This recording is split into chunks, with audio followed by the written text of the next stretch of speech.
7 à 8 millions de Français consultent régulièrement un blog.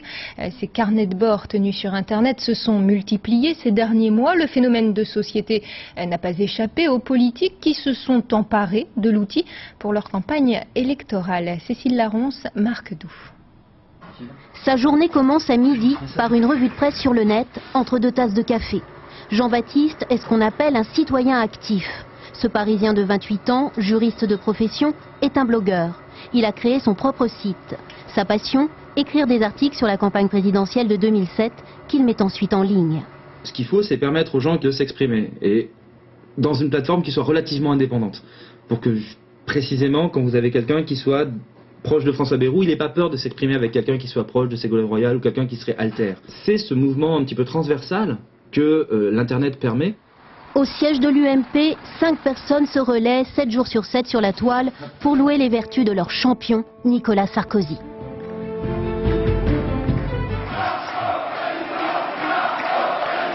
La blogosphère UMP, c'est plus de 900 blogs militants qui gravitent autour du site officiel.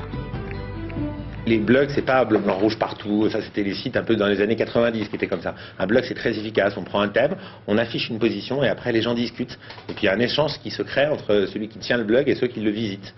Nicolas Sarkozy, s'il est désigné par les adhérents de l'UMP le 14 janvier, il aura des outils de campagne. Ça sera beaucoup de vidéos. Dans ce cybercafé du 11e arrondissement de Paris, Benoît Thielin est en train de chatter. Normal, c'est son métier.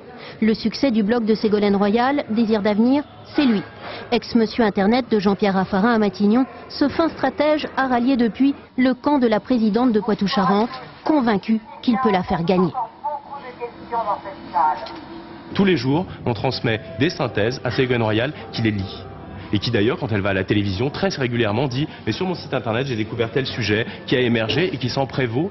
Les gens ensuite comprennent et reviennent sur le site parce qu'ils ont compris que c'était une démarche qui était sincère et qui fonctionnait.